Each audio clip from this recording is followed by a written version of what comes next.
ශ්‍රී ලංකාවේ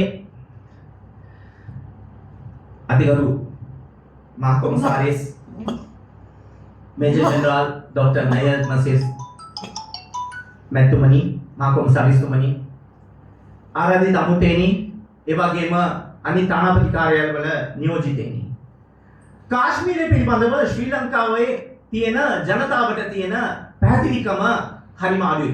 අවමයි අල්පයි. හේතුව අපි පලස්තීනය ගැන කතා කරනවා කිලෝමීටර් 1000 ගණනක් ඈත. ඒ වගේම අපි ඉස්තිමෝරය ගැන කතා කරනවා කිලෝමීටර් 10000 ගණන් ඈත. ඒ වගේම කවදාකවත් ඉන්දියාව අපි අල්ලපු රටේ ඉන්න කාශ්මීරය පිළිබඳව අපි දැකලා නැහැ. ඒක දෙවෙනි පලස්තීනය. It's a second Palestine most of the time. ඇයි අපිට ඉන්දියාව හරිම බලවත් රටක් අපිට සහයෝගය දක්වන ඇත්ත.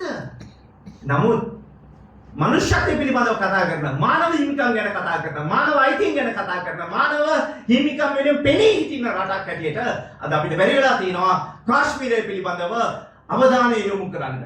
ශ්‍රී ලංකාවේ මාධ්‍යෙන් ඉල්ලීමක් මම කරනවා ශ්‍රී ලංකාවේ ලක්ෂ 85ක් ඉන්න කාශ්මීර ප්‍රාන්තයේ ජනතාව ලක්ෂ 11ක් වන යුද හමුදාවක් පාලනය කරනවා.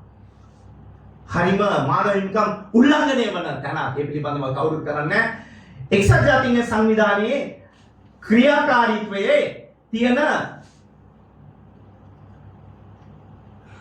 දේවල් දෙකක්. නොවිසඳුණු ප්‍රශ්න දෙකක්.